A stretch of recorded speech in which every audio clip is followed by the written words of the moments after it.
मानवतेचे मानदंड म्हणून ज्यांचा गौरव माझ्या हृदयात आजही आहे ते आपले माजी आमदार आदरणीय राजेंद्र अण्णा, माझे साहित्य मित्र आदरणीय सुभाष कवडे सर, ज्यांनी मला इथे निमंत्रित केलं, ते डॉक्टर दिनेश देशमुख, या कार्यक्रमासाठी आवर्जून उपस्थित असणारे माझे विद्यार्थी जितेंद्र माने, बसवराज दोडमणी, आपल्या बँकेचे चेअरमन बाळासाहेब पाटील आणि माझा ज्याने थोडक्यात पण छान परिचय करून दिला, आवडतं पडळकर ना, पडळकर. आता पडळकर आणि विजय शिंदेना मी एकच विनंती करणार आहे की एवढी पण स्तुती करत जाऊ नका, कारण फार स्तुती अण्णासाहेब व्हायला लागली की मी थोडा संकोचून जातो आणि फार कौतुक अंगावर घेण्याची अजून सवय नाही, पण फार लोक कौतुक करायला लागला की एक प्रश्न माझ्या मनात येतो की आज बापूसाहेबांचा वाढदिवस आहे का पाटणी तुझी पुण्यतिथी आहे, कारण त्याशिवाय एवढं लोक चांगलं बोलत नाही. पण तरी देखील पडळकर साहेब, तुमचे शब्द हेच माझं पुण्य आहे. डॉक्टर शिंदे, तुमचे शब्द हेच माझं पुण्य आहे. आज बापूसाहेबांचा वाढदिवस आहे, प्राचार्य सुभाष कारंडे सरांचा वाढदिवस आहे आणि बनसोडे साहेबांचा वाढदिवस आहे. तिघांच्याही वाढदिवसाला मी मनापासून शुभेच्छा देतो. खरं तर मी नेहमी विचार करतो की वयानं वाढणं हा काही फार मोठा माणसाच्या जीवनातला गौरव नसतो. वयानं वाढणं हा निसर्ग धर्मच असतो. पण वयानं वाढत असताना जी माणसं शैक्षणिक सांस्कृतिक क्षेत्रात वाढ करतात त्यांचे वाढदिवस हे सामाजिक कृतज्ञता दिन असतात, लक्षात घ्या. आज सुद्धा बाबासाहेबांचा वाढदिवस हा माझ्यासाठी खरं तर सामाजिक कृतज्ञता दिन. मी हे का म्हणतो मंडळी, मी अनेक नेत्यांचे अण्णासाहेब वाढदिवस बघितले. कोणी रक्तदान शिबिरं घेतं, कोणी आणखीन एखादा खाऊ वाटप करतं, कोणी क्रीडा स्पर्धा घेतं. पण या मानदेशच्या मातीमधली अनेक लेकरं माणिक मोत्यासारखी घडावीत म्हणून आपला वाढदिवस वाचन संस्कृतीशी बांधणारे बापूसाहेब हे ज्ञानोपासक नेते, हे लक्षात घ्या. मी ज्ञानोपासक यासाठी म्हणतो की हा वाढदिवस सगळा तुम्ही ज्ञानाशी बांधलाय. आजचं वातावरण सुद्धा बघा, सगळं ज्या ज्या क्षेत्रात तुम्ही वाचन संस्कृती रुजवली जाईल अशा सगळ्या लेकरांच्या हातामध्ये तुम्ही बक्षिसं दिली आणि त्यामुळे वातावरण फार छान आहे. आजचं हे वातावरण आणखीन वेगळं आहे आणि वाक्यासाठी फार गरजेचं असतं. मी नेहमी सांगतो की जसं वसंत ऋतू आला की कोकिळेला कंठ फुटतो, पावसाची सर पडली की मोराचा पिसारा, तसं वाक्याचंही तसंच असतं. जर वातावरण चांगलं असेल तर त्याचा जम बसतो आणि वातावरण अनुकूल नसेल तर त्याला घामही फुटण्याची शक्यता असते. मला काही घाम फुटणार नाही. तर वक्ता म्हणून मी सुरुवातीला अण्णासाहेब एवढं सांगतो की ज्ञानेश्वरांनी वक्त्याची व्याख्या फार छान केली. वक्ता कुणाला म्हणायचं, जो श्रोत्यांच्या हृदयाची तार छेडतो आणि मस्तकामध्ये विचाराचं बीज टाकतो, त्याला ते वक्ता म्हणायचे. मी एक काळजी घेणार आहे की तुमच्या हृदयाची तार तुटणार नाही आणि मस्तकाची शिर उठणार नाही, एवढंच सुंदर जगण्यासाठी म्हणते. कारण हे अगोदर सांगितलेलं बरं असतं. काही वेळेला विषय असा असतो आणि त्यानंतर बोलणारे वक्ते म्हणजे व्यंकटेश माडगूळकर तुमच्या मातीतले, पण व्यंकटेश माडगूळकरांच्या बरोबर दमा मिरासदार सुद्धा कथाकथन करायचे. आणि त्यांनी सांगितलं एक कार्यक्रम असाच रात्रीचा होता, देवळाच होता, गर्दी छानपैकी जमली होती, स्त्रियाही होत्या पुरुषही होत्या. मला विषय दिला होता विनोदाचं तत्वज्ञान. मी डोकं फोडून फोडून जमलो, पण समोरची माणसं काय हसायला तयार नाहीत. काय ठरवलं तो कोण असतो. पण गंमत अशी झाली म्हटले की तत्वज्ञान सांगता सांगता मध्येच विद्युत प्रवाह खंडित झाला, लाईट गेल्या, अंधार पडला. बरं, देवळातला रात्रीचा कार्यक्रम, त्या अंधाराचा फायदा घेऊन स्त्रिया पहिल्या बाहेर पडल्या. तर सकाळपासून घरात तत्वज्ञान ऐकून त्या कंटाळल्या होत्या. हे जो कुठलं ऐकायचं म्हणून इतकी माणसं स्त्रियांचं अनुकरण पुरुषांनी केलं सगळी. व शेवट अण्णासाहेब असं झालं की त्या देवळात समोर एक 7-8 माणसं का वाहिनी थांबली. दमामध्ये मला आनंद झाला. त्या सगळ्यांच्याकडे मी बघितलं आणि माझं व्याख्यान सुरू केलं. शेवट एवढंच म्हटलं की तुम्ही सगळे 7-8 का व्हायना पण कडेपर्यंत माझं व्याख्यान ऐकायला थांबलात, मी सगळ्यांचा आभारी आहे. ती 7-8 हसायला लागली. त्यात त्यांनी म्हटले तुमचा आभार मानतोय, मी हसताय काय.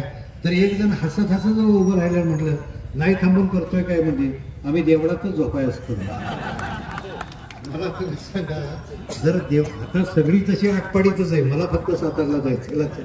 त्यामुळे किती बोलायचा प्रश्न. पण खरं सांगतो तुम्हाला, तत्वज्ञान विरोधाचं असेल तत्वज्ञान साहित्याचं असेल, तत्वज्ञान राजकारणाचं असेल, संस्कृतीचं असेल, सगळ्याचा एक केंद्रबिंदू असतो आणि तो म्हणजे माणूस.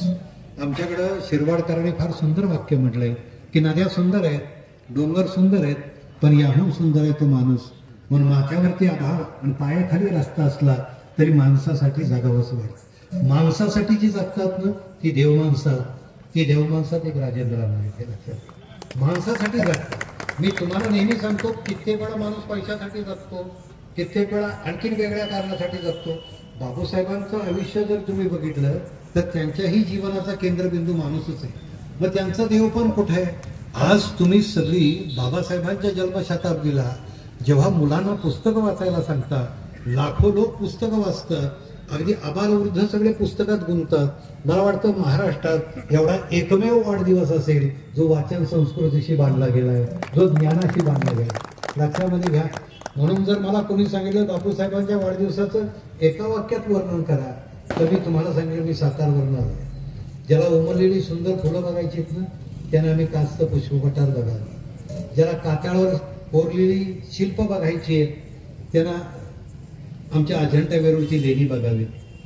ज्याला कागदावरती कोरलेली अक्षरशिल्प बघायची आहेत त्यानं छान ज्ञानेश्वरी बघावी. पण ज्याला ज्ञान चैतन्याचा सोहळा बघायचा आहे त्याने आजच्या बापूसाहेबांचा वाढदिवस बघावा. हा ज्ञान चैतन्याचा सोहळा. मी यासाठी म्हणतो चैतन्य, काही उपक्रम असे आखावे लागतात की लोकांच्यातलं चैतन्य जागा होण्याची गरज असते. मंडळी आज काळ फार भयानक आहे. आज आम्ही प्रेमावर बोलतो, स्नेहावरती बोलतो, पण पलीकडे धर्माधर्मामध्ये युद्ध पेटलेलं दिसतं. म्हणजे एका बाजूला आज वाढता धर्मद्वेष आम्हाला दिसतो, दुसऱ्या बाजूला मूल्यहीन राजकारण आम्हाला दिसतं आणि तिसऱ्या बाजूला अतिरेकी चंद्रबागानं बिघडलेली पिढी दिसते. या सगळ्यात जर आम्हाला घ्यायचं असेल तर आज माणसाच्या मनातलं चैतन्य जागवण्याची गरज आहे. आणि मी खरं सांगू, चैतन्य तुमच्या मनातच. जसं मूर्ती कुठं असते ती दगडात असते, दगड कोरावा लागतो, मूर्ती सहज जन्माला येते. सूर कुठं असतो? बासरीत असतो, बासरी फुंकावी लागली. चैतन्य ही मनात असतं. पहा, तुम्ही माझ्या कोयना नगरला आलात, तिथं पाण्यात बोटं घातलीत तर तुम्हाला झटका बसत नाही. पण त्या कोयना नगरचं पाणी जेव्हा पोखळीला पळवत नेतात, घराघरा फिरवतात, त्यावेळी पाण्यातनं वीज जन्माला येते. पाण्याला गती दिली की वीज जन्माला येते. ताक घुसळलं की लोणी जन्माला येतं. तसं मन सुद्धा विचारानं घुसळलं की चैतन्य जन्माला येते. हे लक्षात घ्या. आम्हाला चैतन्य यासाठी करायचंय की आज मरगळ आली आहे, मेंदू थकून गेले. आज एखादा नेता जेव्हा लोकप्रिय होतो त्याच्या पाठीमागे त्याच्या तपश्चर्या असते. मी मगाशी बसल्यानंतर अण्णानं हे सांगितलं, अण्णा, पाण्यासाठी संघर्ष करणारा तुमच्यासारखा दुसरा नेता मी बघितला नाही. जेव्हा इथं येताना हिरवीगार शिवार मी बघतो तेव्हा हे माणसाच्या श्रमाच्या साफल्याचा आनंद आम्हाला होत असतो. आज लक्षामध्ये घ्या, तुमची मन प्रसन्न झाली आहेत तर तुमच्या पोटाला 4 घास मिळत आहेत. शेवट मन जे असतं ते कुस्तीतल्या पैलवानासारखं असतं. पैलवानात जसा एक उडाणटप्पू पैलवान असतो आणि एक पैलवान विवेक असतो आणि दोन्ही पैलवानांची कुस्ती तुमच्या मनात लागलेली असते. कुठला पैलवान विजयी होणार? तुम्ही कुठल्या पैलवानाला कसा खुराक देता. आणि व्याख्यानं कशासाठी आहेत? व्याख्यान हे मनोरंजन नाहीये, लक्षात घ्या. तुमच्या मनाला हा खुराक द्यायचा आहे. गौतम बुद्धांना नेहमी असं सांगायचे की माणसाचं मन त्याला ती शेती म्हणायची. पहा तुम्ही, माणसाचं मन ही शेती आहे आणि ते सांगायचे मी शेतकरी आहे. लोक विचारायचे तुम्ही पेरता कुठं? त्यावेळेस ते सांगायचे मी मनाच्या शेतीमध्ये विचाराचे दाणे पेरतो. मी बुद्धीचा नांगर घेतो, त्याला उत्साहाचे बैल जोडतो. मी सत्याची कास पकडतो, मी कष्टाची उपासना करतो. मी विकाराचं तण उपटून टाकतो, मी मनाची मशागत करतो आणि मनाच्या शेतीतनं मी अमृताचं फळ घेतो. मंडळी, जीवनात अमृताची फळं जर यायची असेल तर मनाची मशागत करावी लागते. आज बाबासाहेबांचं स्मरण मी करेन, दादांचं स्मरण मी करेन. आज तुमच्या वाट्याला जी अमृताची फळं आहेत त्यासाठी या माणसानं स्वतःला काढून घेतलं होतं, लक्षात घ्या. म्हणजे औंधचे आप्पासाहेब पंतप्रतिनिधी यांना समवेत घेऊन या माणसानं इथल्या वाडी वस्तीवरती गेले होते. कर्मवीर अण्णा तुमच्या मातीत आले नाहीत कारण ते बाबासाहेबांचं काम बघत होते. कर्मवीर अण्णा असं म्हणायचे की बाबासाहेब हा माझ्यासाठी ज्ञानदूत आहे, हे लक्षामध्ये घ्या. तर अशा माणसांची ही भूमी आहे. मला नेहमी असं वाटतं की हे चैतन्य आम्हाला जागं करायचं. आज जर आम्ही त्याच्यात पराभूत ठरलो तर मला असं वाटतं की हे वाढदिवस नुसते उपचार होईल. तुम्ही अण्णासाहेब विचार करा, का बाबासाहेबांनी संस्था काढली असेल? ही गोरगरिबाची बहुजन वर्गातली जी मुलं होती ही जर ज्ञानापासून वंचित राहिली, ही शिक्षणापासून वंचित राहिली, तर येणाऱ्या पिढ्या आर्थिक आणि सामाजिक दृष्ट्या दुबळ्या होतील. त्यांना असं वाटत होतं यांना जर सबळ करायचं असेल, यांना जर जगण्याला लायक करायचं असेल तर ज्ञानासारखं दुसरं कुठलं अमृत नाही. आणि त्यांनी ज्ञानानं अशी संपन्न अशी पिढी घडवली. आज सुद्धा तुम्ही परिसरामध्ये हिंडता त्यावेळेस त्यांच्याबद्दल ऋण व्यक्त होतं. कारण शिकलेली मंडळी, आज इंग्लंडमध्ये एखादा मुलगा, मला दिनेश यांनी सांगितलं की या संस्थेची केवढी मोठी परंपरा आहे. तुम्ही मला सांगा की या संस्थेतनं राम नाईकांसारखा विद्यार्थी घडला, शंकरराव खरात आहेत, कितीतरी मंडळी, व्यंकटेश माडगुळकर आहेत, राजीव खांडेकर, म्हणजे ही सगळी माणसं या मातीत. आणि ती सगळी परंपरा आहे जी ती आमच्याकडं ही बापूसाहेबांना पुढे नेली. शेवट बापूसाहेब असतील, उदयसिंह असतील, राजेंद्र अण्णा असतील, ही सारी सूर्याची किरणं आहेत. लक्षात घ्या. जसं मला रवींद्रनाथ टागोरांचं वाक्य नेहमी आठवतं की वारसा चालवणारा माणूस जर कर्तबगार असेल तर संस्था दर्जेदार असतात. लक्षात घ्या. तो वारसदार फार महत्वाचा. जसं रवींद्रनाथ टागोरांनी म्हटलं, तो मावळणारा सूर्य होता आणि तो सूर्य मावळताना म्हणतोय माझी जागा कोण घेणार. तेव्हा तारे तारे स्तब्ध झाले, सारे तारे स्तब्ध झाले, पण एक दिवा फक्त पुढे आला पंथीसारखा. आणि त्याने सांगितलं हे सूर्या तुझ्या इतका आम्हाला तळपता येईल का माहीत नाही, पण माणसाच्या पावलाला प्रकाश देण्याचं काम आम्ही करत राहू. आज तिन्ही बंधू ते काम करतायत. आज प्रकाशावरून आठवलं, पुढे ज्याला आपल्याला प्रकाशाचा सोहळा आहे, आपण ज्याला दिवाळी म्हणतो त्याच्याही शुभेच्छा तुम्हाला आत्ता देतो. पण एक लक्षात घ्या, आपली संस्कृती प्रकाश पूजत आहे. संसर्मा ज्योतिर्गमय आपला मंत्र आहे. मला अंधाराकडून प्रकाशाकडे नाही, पण अंधार सुद्धा दोन प्रकारचा आहे. एक सूर्य मावळल्यानंतर अंधार होतो ना, तो निसर्ग निर्मित आहे. आणि मूल्य पायदळी तुडवल्यानंतर अंधार होतो, तो अंधार जो आहे तो मानव निर्मित आहे. हा अंधार दूर करण्यासाठी एक ज्ञानसूर्य आटपाडीच्या मातीमध्ये जन्माला आला, त्यांचं नाव बाबासाहेब आहे. आज विचार करा, या ज्ञानसूर्याने इतकी पंचक्रोशी प्रकाशमान केली आणि तो वारसा बापूसाहेबांनी, आज बापूसाहेबांनी जो एक आधुनिक स्पर्श सगळा त्या शिक्षणाला दिलाय, आम्हाला कौतुक वाटतं. आज जिल्हा परिषदेचे अध्यक्ष असताना त्यांनी ज्या योजना राबवल्या त्याची चर्चा आज होती. आजही तुम्ही मला सांगता तुमच्या या मातीमध्ये, इथं कबड्डीचं मी मध्यंतरी ऐकलं, तुम्ही खेळपट्ट्या तयार केल्या. आज विचार करा की त्यांची एक इच्छा होती की आपल्याकडचा विद्यार्थी नुसता पुस्तकात अडकताना का, वाचन संस्कृती रुजवली पाहिजे, पण पुस्तकाच्या पलीकडची गुणवत्ता ही जोपासली पाहिजे. आज ती गुणवत्ता जोपासण्याचं काम त्या अण्णा करतात. आज तुम्ही मला सांगा, कोण वर्षा पवार, एक आदिवासी समाजातली मुलगी, पण चुनचुनीत शिकत गेली, तिला अण्णांनी, त्यांना बापू साहेबांनी एक चांगलं स्थान दिलं. एक खिलारेसारखा मुलगा तुमच्याकडे मला वाटतं पॅरा ऑलिम्पिक मध्ये आला. अरे हे काय, ही पुस्तकाच्या पलीकडची गुणवत्ता आहे.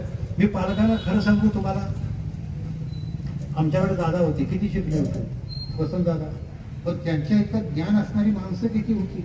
गाडगे बाबा कुठल्या शाळेत गेले होते. मला असं वाटतं की परीक्षेतल्या गुणांची गोळावेळीत म्हणजे त्याची गुणवत्ता नसते. गुणवत्ता तुम्हाला शोधायची ना, ही मुलं जी वाचत राहतात ना, त्यांच्या ज्ञानात तुम्ही गुणवत्ता शोधा. एखाद्याला सुंदर गाता येत असेल ना, तर गुणवत्ता त्याच्या कंठात असते. सुंदर चित्र काढत असेल, गुणवत्ता त्याच्या बोटात असते. अरे तो गुणवत्ता तुम्ही शेतकऱ्याच्या श्रमात शोधा. गुणवत्ता मिळवल्यानंतर आई लेकराच्या गालावरनं हात फिरवते, त्या आईच्या हातातही गुणवत्ता असते. गुणवत्ता ही त्याला जात नसतो, धर्म नसतो, पंथ नसतो. गुणवत्तेला संधीची गरज असते. आणि तुम्ही जर म्हटला की गुणवत्ता म्हणजे परीक्षेतलेच मार्क, तर तुमचा भ्रम आहे.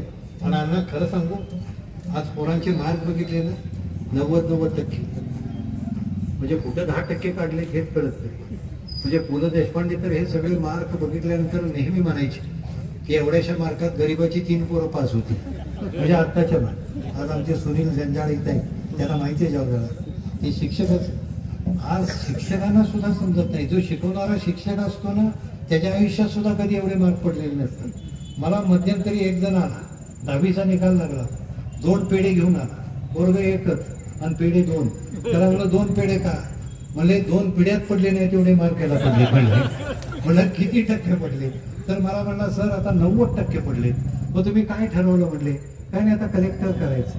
म्हणलं त्याला विचारलं का, त्याच्या क्षमता बघितल्यात का, त्याची अभिरुची बघितला, त्याचं जगणं तुम्हाला सुंदर करायचं, त्याच्यावर तुमच्या महत्वाकांक्षांची ओझी का लागता. पण आया ज्या आमच्या असतात ना, त्या इतक्या मंगलमूर्ती असतात आणि परीक्षा जवळ आली की पोरांसाठी त्या दुर्गा माता होतात, लक्षात घ्या. सगळं बाल्य त्याचं हिसकावून घ्यायचं. अरे गंमत अशी की त्याची अभिरुची ओळखा ना, त्याला जगायचंय कशासाठी ते बघा ना त्याला, पण त्याच्यावरती इतकं लागायचं. पण 10वीची मार्क ही चक्क फसवणूक असते, लक्षात घ्या. अण्णा जेव्हा पोरग 12वी पास होतं ना, तेव्हा आमच्या लक्षात होतं हे कलेक्टर कुठलं, हे कंडक्टर व्हायच्या बी लायकीचं नसतं. मग हे का होतं? आम्ही फसव्या गुणवत्तेच्या मागे लागलो. अरे गुणवत्तेला मानवतेचा स्पर्श द्या ना. आज आमच्या बापूंच्याकडे सुद्धा गुणवत्ता आहेच ना. आता आम्हाला किती मार्क पडले होते, पण आम्हाला पूर्व विचारतात कधी कधी गेलो एखाद्या कार्यक्रमाला, पारितोषिक वितरणाला, आजचे पाहुणे तुम्हीच का, म्हणजे तुला ओळखायला यावं म्हणून जॅकेट घातले. मग ते हळूच विचारतं, सर एक प्रश्न विचारू का? मला विचार बाळा, तुम्हाला किती टक्के मार्क पडले होते? कुठं पोरं आब्रू काढतील ह्याची सोय नसते बरं का. मग त्याला म्हणलं तुला काय करायचं? नाही मला काय करायचं म्हणजे म्हणलं तुम्हाला किती पडले ते मला जाणून घ्यायचे ना. पडले असतील म्हणलं 60-62 तर तेवढे. मग त्यानं पाला राशी केली. म्हणलं का? मला आपल्याला 88% पडले. मग त्याच्या पाठीवरनं मी हात फिरवला. मला तू माझ्यापेक्षा हुशार आहेस याच्याबद्दल वादच नाही, पण तू कर्मवीर अण्णांपेक्षा सुद्धा हुशार आहेस. ते कसं काय म्हणलं? त्याचं कारण असं म्हणजे ते 6वी इयत्ता शिकले, तू 10वी पर्यंत आलास, तू डॉक्टर आंबेडकरांपेक्षा हुशार आहेस. त्यांना 35% मार्क होते, तुला 88%.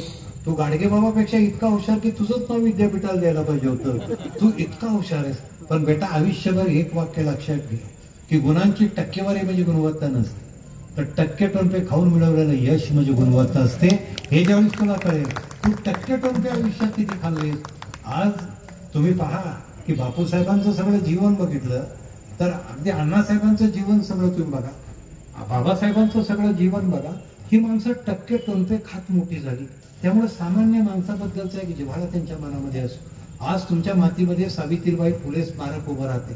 2 कोटी रुपये इमारतीवरती खर्च होत आहे. काय असेल मनामध्ये हेतू? बापूसाहेबांच्या मनातला हेतू एकच आहे. तो काळ असा होता ज्या काळामध्ये शिक्षण घेणं हेच दुर्मिळ होतं. आज चांगलं दर्जेदार शिक्षण मिळणं हे दुर्मिळ झालं. अशा काळामध्ये माझ्या संस्थेतनं नव्या सावित्रीच्या लेखी घडाव्यात, नवे ज्योतिबा घडावेत. अरे विचार करा की ज्योतिबांनी सावित्रीला संगतीला घेतलं म्हणून अनेक ज्ञानज्योती फुलू शकल्या. मी कधी कधी विचार करतो गोविंद पार्क तुमच्याकडे उभं राहिलं, जगवार सिटी तुमच्याकडे उभी राहिली, आणि मी शांत विचार करतो की इथं पहिलं काय असेल, या जागेत पहिलं काय असेल. आज छान टुमदार घरं दिसत आहेत, आज इमारती मोठ्या मोठ्या दिसत आहेत. आज तुम्ही सांगा अण्णासाहेब की तुम्ही इथं पाणी आणलं, आज शेतं हिरवीगार झाली, शिवारं तुमची फुलायला लागली. ही शेतं पहिली काय? तुम्ही 72चा दुष्काळ बघितला, त्यानंतरची इथली सगळी खडकाळ जमीन तुम्ही बघितली. या जमिनीत एक नवं अशा पद्धतीचं जगणं तुमच्या वाट्याला दिलं, त्याला मी सुंदर पण मानतो. तुम्हाला माहिती आहे मध्यंतरी मी पुस्तक वाचतो आणि त्याच्यामध्ये फार छान संदर्भ होता, जगणं कसं सुंदर करा. आणि त्यांनी कर्मचाले संगती पुस्तकाचं नाव होतं आणि पुस्तकाचे लेखक कोण होते? जे व्हिको टर्मरिक क्रीमचे मालक आहेत गजानन पेंढारकर, त्यांनी लिहिलं होतं. आणि म्हणजे लहानपणी माझ्या वडिलांनी मला शिकवणी लावली एका चित्रकलेची. मी तासाला गेलो तर सरांनी छान चित्र काढलं होतं पाणीबाईच्या जगाचं. मी बघून ते चित्र काढलं म्हटलं, तर माझ्या जगाचं चित्र काढलं. त्यातलं बुड एका बाजूला होतं आणि वरचं तोंड एका बाजूला होतं. चित्र पूर्णपणे तिरकं होतं, अत्यंत घाणेरडं होतं, कोणी बघू नये असं होतं. तोपर्यंत सर जवळ आले आणि मला म्हटले गजानन चित्र दाखव. म्हणलं तुम्हाला शिकवल्याचा पाश्चात्ताप होऊ नये सर, उगी माझं चित्र बघू नका. पण सरांनी चित्र उलगडायला लावलं. काय स्पर्श असतो नेत्यांचा बघा, एखाद्या जमिनीला होत असेल, माणसाला होत असेल, ते चित्र उलगडायला लावल्यानंतर शांतपणे ते चित्र त्यांनी बघितलं आणि म्हणले गजानन ठीक आहे. म्हणजे त्यांनी शेजारचा एक खडू घेतला आणि एकच काम केलं, त्या चित्राला फक्त खाली टप काढला पाणी प्यायचा आणि त्यात पाणी असं निळं बोटं बुडवली आणि त्या टबात पाणी काढलं आणि त्या टबात तो जग होता.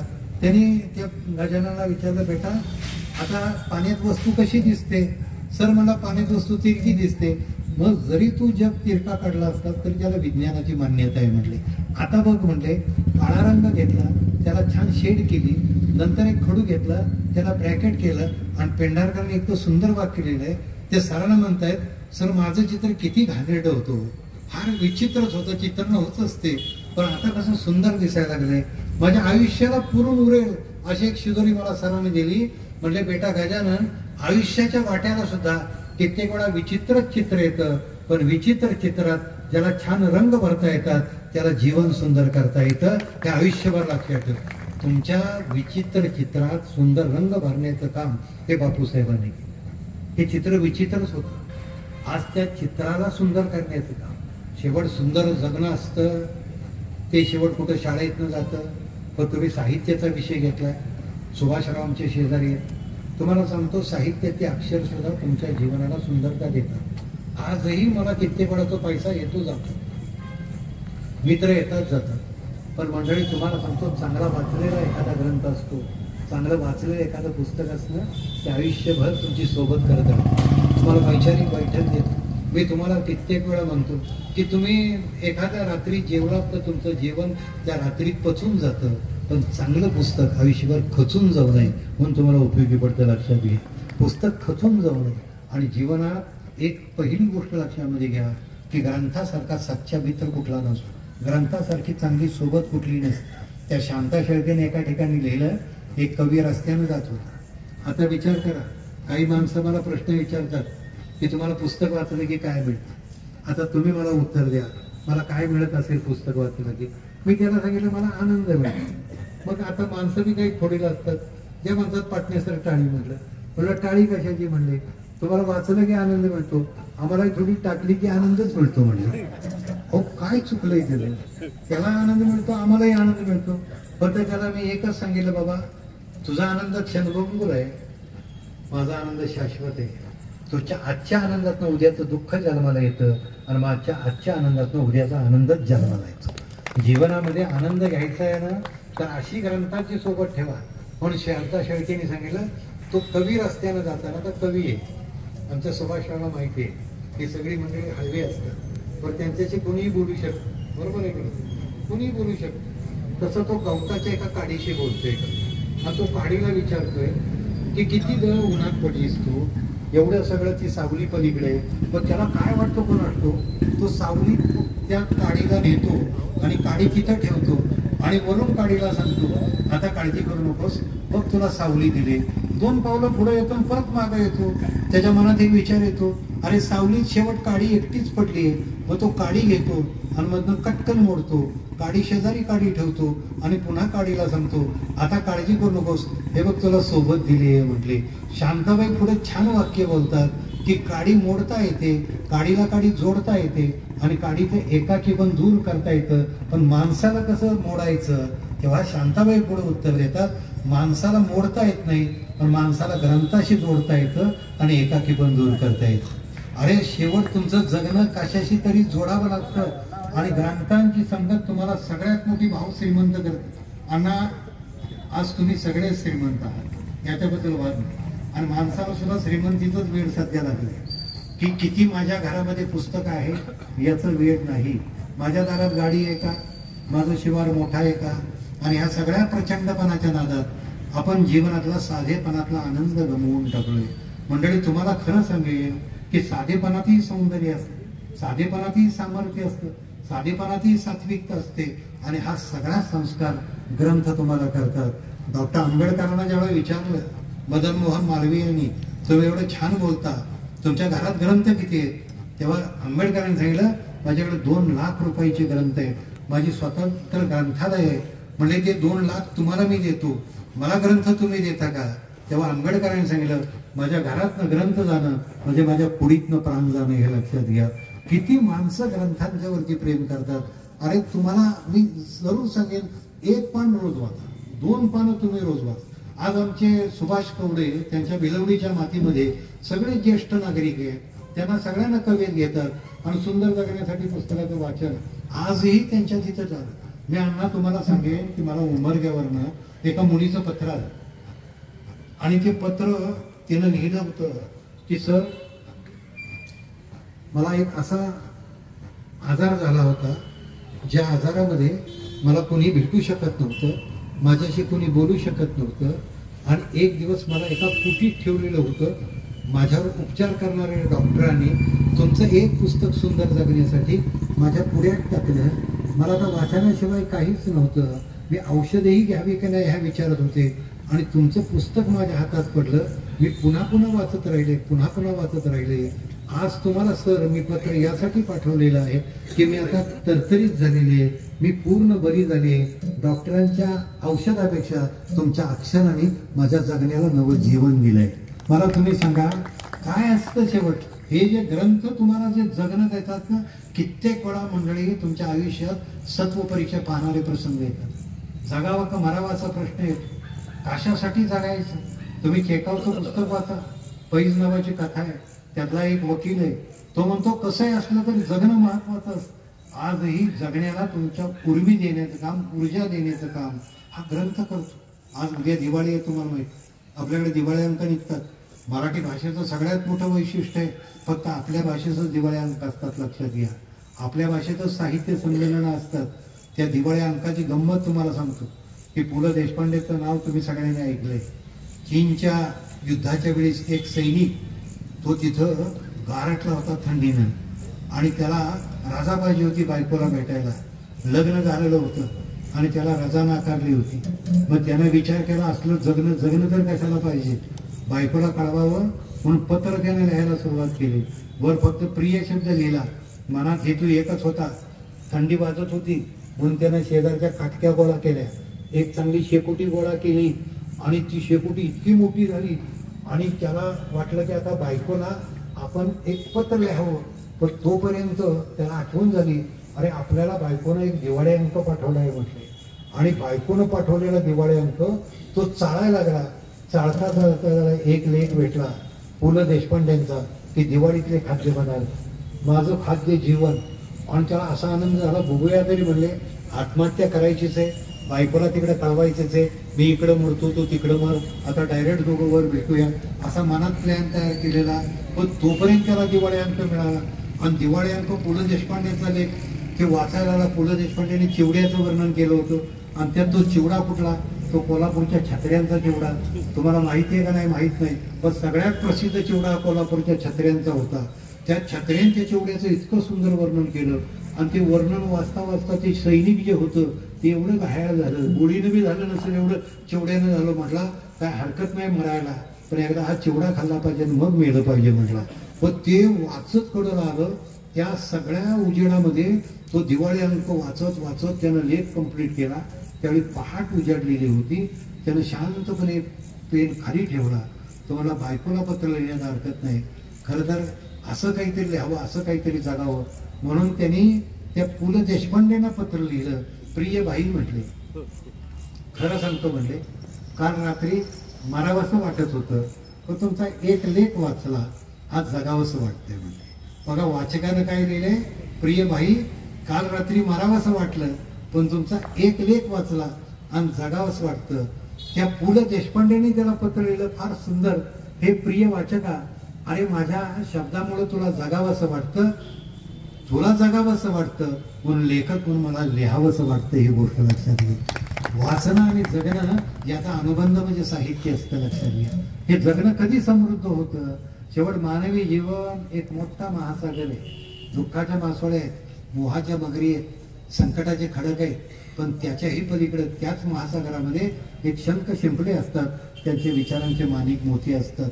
त्या माणिक मोत्यांची मिरवणूक तो साहित्यिक आपल्या शब्दातनं काढत असतो आणि तुमचं जगणं समृद्ध करत असतो. लक्षात घ्या, शेवट समाजातले विचारवंत असतात, ते काय देतात, ते विचारधन देतात, त्याच्यावर समाज जीवन प्रभावी होतं.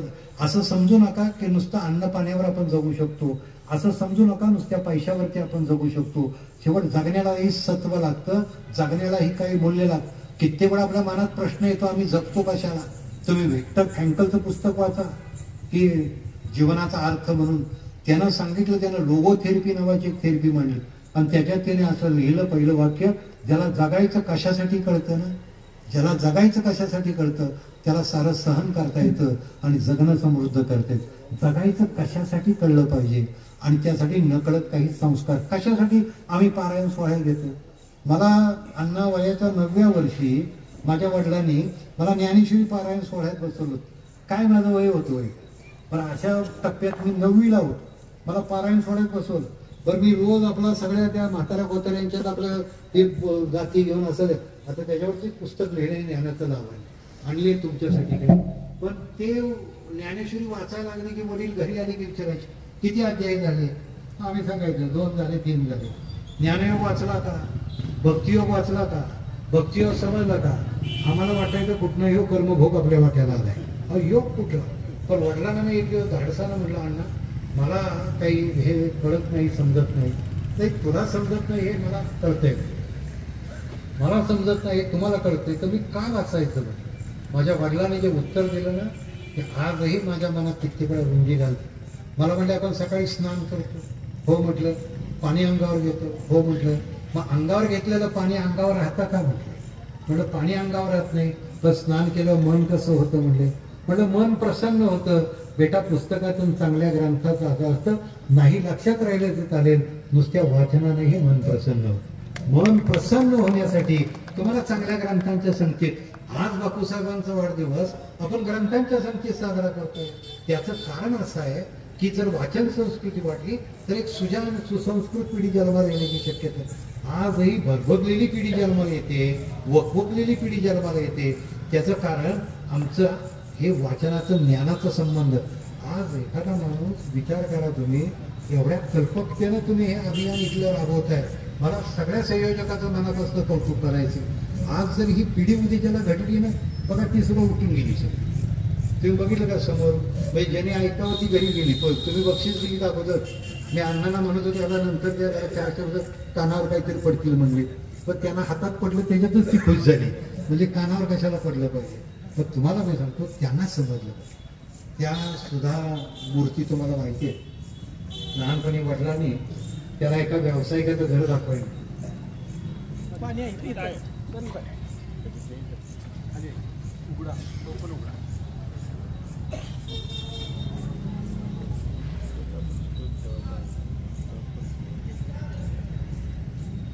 सुधा मूर्तीनं त्याच्या वडिलांनी एका उद्योगपतीचं घर दाखवायला. आणि सगळं झाल्यानंतर सुधा मूर्ती एकच वाक्य म्हणल्या वडिलांना, आपण ह्या माणसापेक्षा श्रीमंत आहे. तर सुधा मूर्तीची वडील म्हणजे काही वेडी अस का, त्यांच्या माड्या बघ, त्यांची घरं बघ, त्यांची सगळी व्यवस्था बघ. नाही म्हणजे श्रीमंत. तुला का असं वाटतं की आपण यांच्यापेक्षा श्रीमंत आहे. बाबा तुम्ही सगळं घर बघितलं, त्या घरात ग्रंथच नाही कुठं म्हटले. त्यांच्या घरात कुठं ग्रंथच नाही. ज्या घरात ग्रंथ नाही ना ती श्रीमंती उपयोगाची नसते, लक्षात घ्या. कारण ग्रंथ तुमच्या जगण्याला सगळ्यात मोठं श्रीमंत करतात. आज तुमच्या घरात टीव्ही, तुमच्या घरात फ्रीज येईल, घराला घर पण येईल, पण ग्रंथ अख्ख्या घराला शहाणपण देतो. ही गोष्ट लक्षात घ्या. आमची घरं शहाणी झाली ना तर हा सगळा समाज सजगून जाईल. तुम्हाला वारसा हक्कानं 2 गोष्टी मिळतात, एक संपत्ती मिळते आणि दुसरी संस्कृती मिळते. मला सांगा, ह्या वारसा हक्काने मिळतात. संपत्ती आजची उद्या राहील का नाही शक्यता. जसं तुमचं कर्तृत्व आहे तशी संपत्ती येत जाईल. पण संस्कृती आज तुम्ही पहा, पिढ्यानपिढ्या आपल्या वाट्याला आलेली गोष्ट आहे ते. आणि माणसाला माणसासाठी देता येते अशी एकच गोष्ट आहे ती संस्कृती. आज चिमणी घरटं बांधते. आज चिमणीचं घरटं 1000 वर्ष झालं बदललंय का मंडळी. ते बदललं नाही, कारण तिच्याकडे ज्ञान नाही. मुंगीचं वारूळ बदललं का, बदललं नाही, कारण पुढच्या पिढीला ज्ञान नाही. माणसाचं घर बदललं, माणसाची भाषा बदलली, माणसाची संस्कृती बदल करण्याचं सामर्थ्य माणसाकडे आहे. संस्कृती सुद्धा बदलत राहते, लक्षात घ्या. संस्कृती तरी काय असते हो, संस्कार आणि कृती एकत्र आली की संस्कृती घडते. तुम्ही मातीवरती संस्कार करा, तुम्हाला शेती जन्माला येते. तुम्ही दगडावरती संस्कार करा, मूर्ती जन्माला येते. आणि माणसावरती संस्कार करा, संस्कृती जन्माला येते. शेवट संस्कार त्यातला महत्वाचा असतो. आजही विचार करा की आपण कुठं अपुरे पडतो. पाण्याचा दुष्काळ आज नाही, उद्याला बाजूला करता येईल. पण संस्काराचा दुष्काळ केला तर उद्याच्या पिढ्या कोरड्यात ठणठणीत होतील, लक्षात घ्या. कारण आज तुम्ही अमेरिकेकडे बघितलं, ते मन में हे विश्वास पुस्तक वाचा. त्यांनी सांगितलं 11वी पास होणारा मुलगा, 11वी परीक्षा पास होणारा मुलगा 11वी पर्यंत 15,000 खून बघतो, 12,000 बलात्कार बघतो, 1,00,000 सेक्सच्या सगळ्या क्लिप्स बघतो. त्यानंतर तो 11वी होतो. व्यसनात तो बुडलेला असतो, व्यसन त्याच्या प्रतिष्ठेचं झालेलं असतं. आज आपल्याकडे काय होत चाललंय. आज तुम्ही बघा, एक वेगळा संस्कार आमच्या मनावरती होत आहे. मुलं ताब्यात नाहीत, ती उत्तेजक होत आहेत. लहान मुलं सुद्धा दूध आता खुळखुळ्याने पित नाहीत, त्याच्या बी हातात मोबाईल लागतो तर ते जेवत आहे. आज पोरांचे खोळखुळे होत चालले. आज आम्ही जो घरात टीव्ही आणून ठेवलाय, खरं तर संगणक, टीव्ही हे माहितीचं साधन आहे, पण राहिले का माहितीचं? आज सगळ्या मोह पाडणाऱ्या सगळ्या मालिका कोण कोणावर केलं आणि कोणी काय भानगडी केल्या, सगळा दंगा नुसता. मी तर खरं सांगतो तुम्हाला, जो मालिका बघत नसेल ना त्याचा सत्कार तुम्ही या स्टेजवर करत जा. सगळ्यात महत्वाची गोष्ट आहे, जो टीव्ही पासून बाजूला आहे का नाही पूर्णपणानं. आज काय मी मध्यंतरी बायकोला आमच्या विचारलं की म्हटलं बाई मला दिसते, म्हटलं ही म्हटलं 1-2 महिन्यापूर्वी म्हटलं एका वेगळ्या माणसाबरोबर होती आणि आज ही वेगळ्याच माणसाबरोबर दिसते. तर बायको माझ्याकडे फार बारकाईने बघते, कधीतरी बघते पण नेमकं लक्षात ठेवते असं तिला वाटतं. पण ती मला सांगते तुम्ही काही काळजी करू नका. कशाला काळजी करायची बाई, ह्याच्यावर दिसत नाही तर त्याच्यावर दिसत, आपण दोघे एकमेकावर हाई न म्हटलं तेवढं काळजी करा. म्हणजे विश्वजी माझं घर, काय घरात विश्व आलंय. आज घराची थिएटर झाली मंडळी, शुभम करते आमचं गायक झालंय. आज तुमच्या संस्कृतीचे गोडवे त्या अमेरिकेतल्या हिल क्लिंटनने गायले. वाचलंय पुस्तक, इट टेक्स विलेज नावाचं पुस्तक वाचा. त्या बाईनं भारतीय संस्कृतीचं कौतुक केलंय. ती बाई जेव्हा भारतात आली तेव्हा आमिर खान सगळीकडनं त्या बाईंना शाळा दाखवत होता, देवस्थानं दाखवत होती.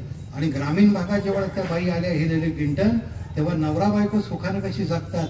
तिनं नवऱ्याला सांगितले बिल क्लिंटनला, अरे मी भारतात जाऊन आले, काय सुंदर आहे, म्हणजे कसली संस्कृती आहे, कसला एकोपा आहे, लेकरांना कसली सुरक्षा आहे, काय वातावरण आहे सगळं.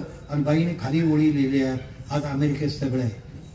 वैभव बघायचं आहे ना तर तुम्हाला अशी हिरवळ दिसते, टोळेजण इमारती दिसतात, रोषणाई केलेली घरं दिसतात, पण बाई पुढं वाक्य लिहितात. आज अमेरिकेमध्ये 4 स्त्रिया बाळांत झाल्या, तर त्यातली एक स्त्री ही 12 ते 15 वयोगटातली असते आणि ती कुमारी माता असते. रोज 25% कुमारी माता अमेरिकेत जन्माला येते आणि 50,000 मुलं दप्तरात पिस्तूल घेऊन शाळेला जात आहेत. आज मास्तर सुरक्षित नाही, संस्कृती सुरक्षित नाही. आणि बाई सांगतात आम्ही गोडवे गातोय. म्हणून माझ्या 6वे सुख नावाच्या पुस्तकात मी वाक्य लिहिलंय, ज्याला संपत्ती बघायची असेल त्यानं अमेरिकेकडे बघावं, पण ज्याला संस्कृती बघायची त्यानं भारतीय खेड्याकडेच बघावं. तुम्हाला इथं संस्कृती. आज आजचा सोहळा हा संस्कृतीचा सोहळा, लक्षात घ्या. शेवटची वाचन संस्कृती हा संस्कृतीचा एक भाग असतो. तुम्ही कधी सातारला आला तर माझा ग्रंथ महोत्सव सरांनी मी बोलवलाय. अण्णा मी 25 वर्ष, आता आम्ही अध्यक्ष आहेत, 4 कोटी पुस्तकांची विक्री होती. आणि सगळ्यात महत्वाचं, लहान मुलं आपली वाढदिवस त्या ग्रंथ महोत्सव साजरा करतात. अगदी साहित्य संमेलनाला लाजवेल असे 100 स्टॉल असतात. आता हा 7 नोव्हेंबरला चालू होतोय आमचा. एक इच्छा असते त्या मानवात, तुम्ही सांगू मुलाचा वाढदिवस असेल ना त्याला ड्रेस जरूर घ्या, पण त्याच्याबरोबर एक पुस्तक त्याला द्या. बघा ते पुस्तक त्याच्या आयुष्यभर त्याची सोबत करत राहतं. जीवनामध्ये ही संस्कृती जर जोपासायची असेल तर आईनं सगळ्यात मोठा संस्कार करण्याची गरज असते. आज मी आई यासाठी म्हणतोय की लेकराचं पहिलं संस्कारपीठ आईची मांडी असते. आईच्या मांडीवरती लेकरू मोठं होतं. आम्ही मातृदेवोभव म्हणतो, पितृदेवोभव म्हणतो, आचार्य देवोभव. आज आई हरवत चालली, लक्षात घ्या. मी नेहमी सांगतो आई काय वडील काय. तुम्ही ब्युटी पार्लर मध्ये जाता, चेहरा सुंदर करता, पण लेकराचं आयुष्य, त्याचं जीवन विद्रूप होऊ नये याची तरी कधीतरी काळजी करूया. आज जर या टप्प्यात आम्ही मुलांना काही दिलं नाही, संस्कार केले नाहीत, मला नाही वाटत की उद्याच्या पिढीचं भविष्य फार सुंदर आहे असं आपण समजावं. आज तुमच्या हातात त्यांचं भविष्य आहे, लक्षात घ्या. तुमच्या आवडीनिवडी ह्या त्याच्या आवडीनिवडी आहेत. तुम्ही काय वाचता, तुम्ही जर मोबाईल 24 तास बघत असलात आणि पोराकडनं अपेक्षा करत असाल यांनी मोबाईल वापरू नये, अरे कसं शक्य आहे. तुम्ही हातात पुस्तक घेणार नाही आणि लेकरांनी पुस्तकाची गोष्टीची पुस्तकं वाचावीत. म्हणून आता मी नवी पुस्तक लिहितोय, गोष्टी नातेसंस्काराची. पूर्णपणे 21 दिवस मी आकाशवाणीवरती बोलत होतो आणि लोकांना इतकं आवडलं सर म्हणले पुस्तक करा. खरं तर आज मी घेऊन येणार होतो पण आज माझ्या हातामध्ये मिळालं नाही. मी 2-3 पुस्तकं आणली. तुम्ही विजयराव सांगा नंतर लोकांना. आज 50% सवलतीत देणार आहे. मी यासाठी देणार आहे की व्याख्यानातला विचार वाऱ्यावरती उडून जातो, शेवट ग्रंथ तुमच्या घरापर्यंत जातो, विचार तुमच्या घरापर्यंत जातो. तुम्हाला सांगू 2004ला राष्ट्रपती अब्दुल कलाम एका मुलीचा सत्कार करतो. म्हणजे 22 जणांचे सत्कार होते, त्यातली एक मुलगी ठार आणलेली होती. आणि डॉक्टर कलाम असं डोकं खाजवत होते की या मुलीला का बक्षीस दिलं असेल. जसं आमचे विजयराव शिंदे आता तिथनं सूत्रसंचालन करतात, तसं तिथं सूत्रसंचालन करणारे एक होते. आणि डॉक्टर कलामांना समजावं म्हणून त्या मुलीची हकीकत सांगत होता. तिचं नाव मनश्री आहे म्हटले. ती जन्माला आली तेव्हा आईनं पहिला प्रश्न विचारला, आई सगळ्यांची बाळं टुकमुक बघतात, आपली मनश्री कोणाकडेच बघत नाही. तेव्हा आईच्या डोळ्यात पाणी आलं आणि तिनं सांगितलं अगं एक देव वरती आकाशात एक पाखरू घेऊन हिंडत होता, कुठल्या घरट्यात टाकायचं? जिथं आई बाबा आजी आजोबा प्रेमळ आहेत त्या घरट्यात टाकूया. आपल्या घरट्यात या बाळाला टाकलं. 20व्या दिवशी पुरीला डोळ्याला ट्यूमर झाला, तिला दिसेना. आईनं हाताचा पाळणा केला, डॉक्टरांच्याकडे नेलं. डॉक्टरांनी मुलीला तपासलं, या क्षणी हिचे डोळे काढले पाहिजेत. आईच्या डोळ्यात पाणी आलं. डॉक्टर 20 दिवसाची माझी पोर आहे, तिच्या सावळावरती हात फिरवत तिनं सांगितलं, अजून तिने सृष्टी बघितली नाही तोपर्यंत दृष्टी. आई विचार करा, तुम्हाला लेख पाहिजे असेल तर डोळे काढावे लागतील, आणि डोळे पाहिजे असतील तर लेख गमवावी लागेल. आईनं मूठ बांधली. डॉक्टर, उद्याचे डोळे मी होईन तिचे, तुम्ही ऑपरेशन करा. डॉक्टरनं ऑपरेशन केलं. ऑपरेशन सक्सेस झालं. मुलीचे डोळे गेले. साध्या प्राथमिक शाळेत तिला घातलं. मुलगी घरी आली शाळेतनं की आई हातात घ्यायची, ती पाण्यात टाकायची. पाण्यात हात पडला की आई एक काटकी घ्यायची आणि काटकीनं त्याच्यावर घ्यायची पाणी, आणि पाणी लिहिलं की तिच्या लक्षात यायचं. हातात घ्यायची आणि गिरवायची. जसं आमच्या महात्मा फुलेंनी सावित्रीला मातीची पाटी करून अक्षरांची शाळा केली, तशी ही तिला शिकवायची. म्हातारी आजी घरातली कधी ताक घ्यायची, दूध घ्यायची आणि तोंडाला ओठाला बोटाला घेऊन त्या जिभेला लावायची. तिला चवीवर न कळायचं. तिला पंचेंद्रिय शाबूत होती, पण डोळ्यांना दिसायचं नाही. कधी कधी तिची थोरली बहीण हातात चाफा घ्यायची, गुलाब घ्यायची, वासावरनं सांगायची हा चाफा हा गुलाब. हळूहळू मुलगी शिकत गेली. पंचेंद्रियातली 4 इंद्रियात सगळी प्रभावित झाली, पण डोळ्याचं इंद्रिय मात्र असं. एक दिवस ती आईला म्हणते, आई मला चांदोबा पौर्णिमेचा सुंदर असतो, मला बघता येईल का ग? आईच्या डोळ्यात पाणी आलंय, लक्षात घ्या. या लेकीसाठी सारं विश्व मी तिच्या समोर देईल, पण तिला चांदोबा कसा दाखवायचा? तेव्हा आई सांगते, बेटा जीवनातली दुःख दूर उभी राहावी म्हणून परमेश्वरानं कला नावाची एक गोष्ट तयारी केली आहे. तुला छान संगीत शिकायचंय ना, ते बघ मी हार्मोनियमची पेटी आणली. आणि मुलगी 3 राष्ट्रीय संगीताच्या परीक्षा हार्मोनियमच्या पेटीवरती. कधी कधी इतिहासाचे सर असतात, इतिहासाच्या सरांना ते विचारायची, सर मला रायगडला जायचंय, सर मला प्रतापगडला जायचंय. आणि सर म्हणायचे, आंधळी पोरगी तू, तुला काय रायगड आणि प्रतापगड काढणार? तुझ्या पायाला दोन्हीकडे दगडच लागणार. नाही सर म्हणले, अफजल खानाचा कोथळा ज्या शिवबानं जिथं काढला बाहेर ना, त्या मातीला वंदन करायचं. आणि राजा म्हणून राज्याभिषेक झाला, त्या मातीला मला स्पर्श करायचा. पोरगी गिर्यारोग झाली. तुम्हाला सांगतो, 10वी तिला 85% मार्क मिळाले. आणि 2004ला तिचं ऍप्लिकेशन दिल्लीकडे गेलं, ते बालश्री पुरस्कारासाठी. आणि पुरस्कार जेव्हा जाहीर झाला त्यावेळी शाळेनं तर समोर फटाकडे वाजवले. आई डॉक्टरांच्याकडे बघत गेली. डॉक्टर, तुम्हाला म्हटलं होतं मी, या पोरीतनं उद्याचं सुंदर शिल्प घडवेल. त्या राष्ट्रपती डॉक्टर कलामांनी सगळं ऐकलं. आणि ऐकल्यानंतर ते पुढे आले. आणि आल्यानंतर त्या मनश्रीकडे ते जात आहेत आणि तिला म्हणतात, Manashree, I am proud of you. You are blind but your success is very great. आंधळी आहेस तू, पण तुझं यश किती मोठे. ती पोरगी राष्ट्रपतींना नमस्कार करते. राष्ट्रपती महोदय, तुमचा अग्निपंख मी वाचलं, माझ्या सुद्धा चेतना जागी झाली, मला सुद्धा उंच भरारी घ्यावं. I don't like you say to me blind. तुम्ही मला आंधळी म्हणलं, लंगड्याला लंगडं म्हणलेलं आवडत नाही, आंधळ्याला आंधळा म्हणलेलं आवडत नाही. मला नाही आवडलं तुम्ही आंधळी म्हणलं. राष्ट्रपतीला हे वाक्य सुनवायची ताकद तिला कशाने दिली असेल? ती अग्निपंखाने दिली होती, लक्षात घ्या. ती ताकद तिला मिळली होती वाचनातून. ती सांगते, मला आवडलं नाही तुम्ही मला आंधळी म्हणताय. आणि डॉक्टर कलाम पुढे म्हणतात, बेटा this is fact, you are blind, this is fact, तो आंधळी आहेस. तेव्हा ती पोरगी पुढे जे वाक्य बोलते ते महत्वाचं आहे. ती म्हणते, राष्ट्रपती महोदय, मी आंधळी कुठे आहे? एक ज्ञानाचा डोळा मला शाळेनं दिला आणि संस्काराचा डोळा माझ्या आईनं दिला, मी आंधळी कुठे? तुम्ही मला सांगा. हे 2 डोळे मिळावे लागतात माणसाला, त्यावेळी माणसाचं जगणं सुंदर होत. जेव्हा ती बाजूला जायला लागली तेव्हा डॉक्टर कलामाने तिला पुढे बोलवलं. Manashree, please come here, I want to talk with you. आणि तिला ते प्रश्न विचारले, मनश्री, मोठी झाल्यावर तुला कोण व्हावंसं वाटतं?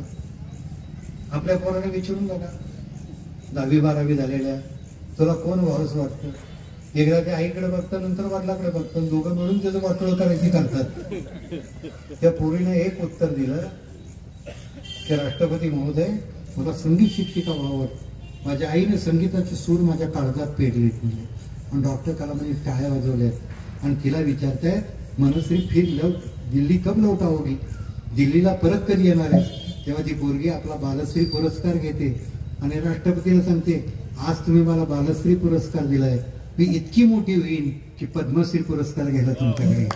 तुम्ही मला सांगा काय जिद्द आहे, कुठली जिद्द आहे? मला वाटतं ही जिद्द तुमच्या परिस्थितीवर अवलंबून नसते, तुमच्या वाचनावर अवलंबून असते. ती जिद्द पेरा तुम्ही. तुमच्याकडे काय आहे याची ओळख होणं याचा अर्थ तुमचं सामर्थ्य. स्वसामर्थ्याची जाणीव हा स्व उद्धाराचा प्रारंभ असतो. लक्षात, स्वसामर्थ्य. असं कधी रडगाणं गाऊ नका, मला ईश्वरानं हे दिलं नाही, मला ते दिलं नाही. अरे ईश्वर आहे तो शेवट. काही गोष्टी राखीव ठेवतो, काही गोष्टी दान म्हणून देतो. त्या कोकिळेला कंठ दिला, रंग दिला का? पोपटाला रंग दिला, कंठ दिला का? बोराला पिसारा दिला, वाघासारखा पंजा दिला का? कासवाला टणकता दिली, सशासाठी चपळता दिली का? अरे ईश्वरानं तुला पंजा नाही दिला, पिसारा नाही दिला, पण 3 गोष्टी दिल्या. एक विचार करायला बुद्धी दिली, रंजन करायला कला दिली, आणि सेवा करायला हात दिले. त्याची बेरीज करून जीवन सुंदर कर. तुला जीवन सुंदर करायचंय ना, तुझ्याकडे सेवेसाठी हात आहे, विचारासाठी बुद्धी आहे, रंजनासाठी कला आहे. मला तुम्ही सांगा, ज्याच्याकडे कला असते, ज्याच्याकडे बुद्धी असते, तो परिस्थितीवर मात करू शकतो. आज व्यंकटेजी माडगूळकरांचे सगळं आम्ही साहित्य वाचतो, गदिमांचं साहित्य वाचतो. जेव्हा मी निवासी शाळेत गेलो, तिथं बघितलं गदिमा सभागृह, माझं मन उचंबळून आलं. तुम्ही मला सांगा, ते सभागृह ही फक्त नावं नसतात, तुमच्या प्रेरणेसाठी ते नोंदलेलं सगळ्यात मोठं एक चिन्ह असतं, बोधचिन्ह असतं. तुमच्या जीवनात सुद्धा लक्षात घ्या, दुःख सगळीकडे असतं, कुठं नसतं. पण गरिबीवर मात करायची असेल तर त्याला ज्ञानश्रीमंत व्हावं लागेल. आणि हे ज्ञानश्रीमंत तुम्ही पुस्तकाच्या अक्षरातनंच होता, हे लक्षामध्ये घ्या.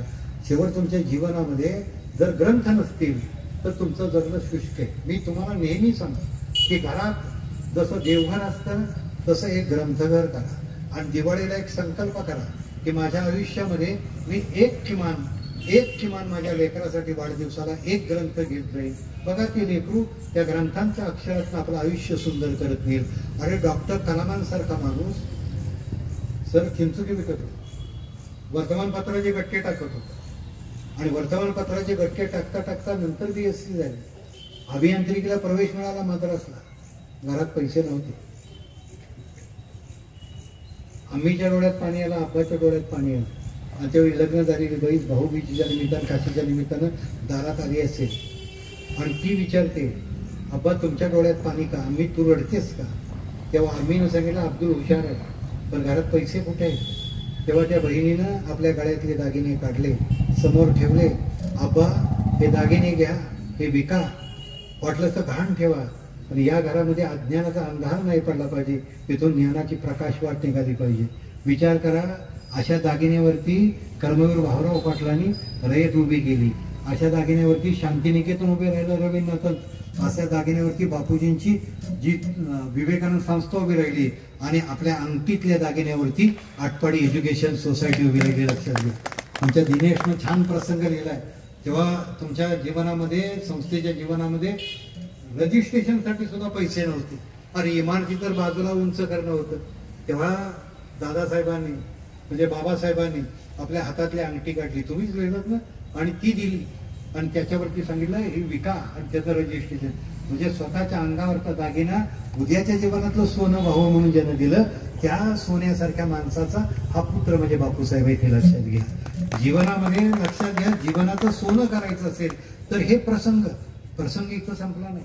डॉक्टर कलाम ते बघतायत, आपल्या बहिणीनं आपल्यासाठी दागिने काढले, ते जवळ आले, त्या दागिन्यावर हात ठेवला आणि त्यांनी सांगितलं बहिणीला, मी इतका शिकेन, इतका मोठा होईल की ह्या दागिन्यात भर घालून तुला मी आणखी दागिने देईन.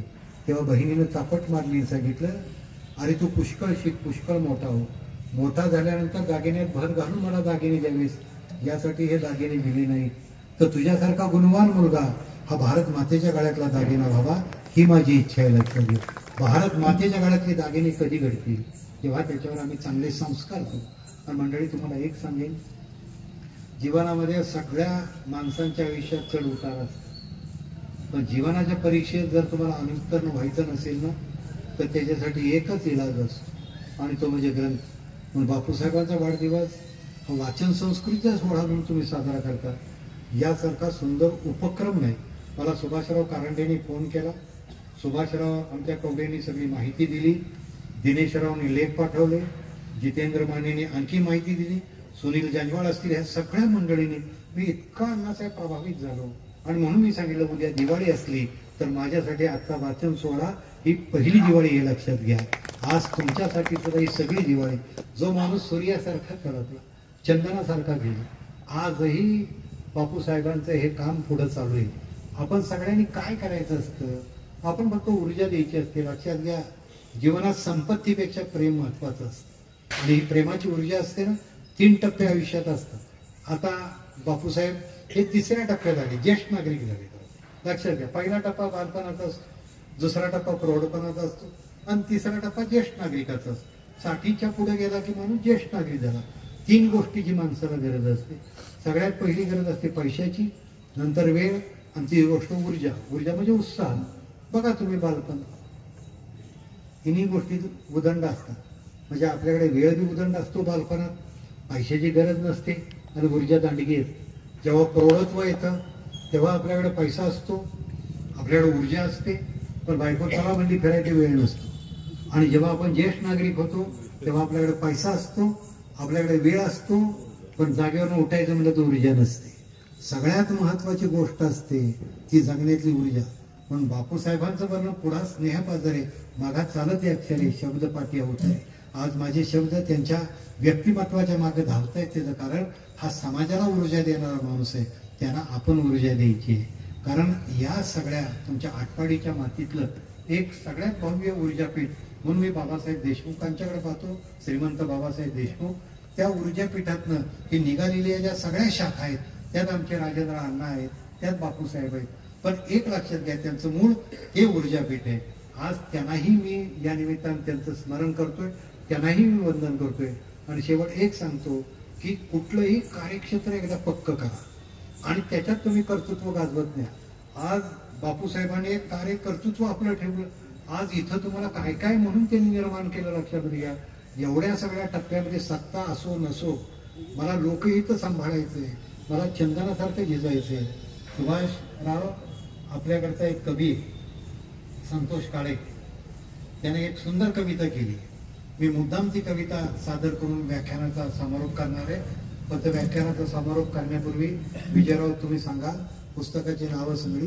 थोडीशी पुस्तकं मी 100च आणलेली आहेत. ज्याला पाहिजे असेल तर मी आजच्या दिवसासाठी बापूसाहेबांचा वाढदिवस म्हणून माझं थोडं योगदान म्हणून मी प्रकाशकांना सांगून दिले. त्या पुस्तकाच्या मागं एक असतो आपला विचार असतो, तो दिवाळीच्या निमित्तानं घरापर्यंत जावा हा विचार आहे. संतोष काळे फार छान कवितेत सांगतो, जेवढा अंगण पायाखाली तेवढंच नाचावं, आयुष्याचं पुस्तक प्रत्येकानं वाचा.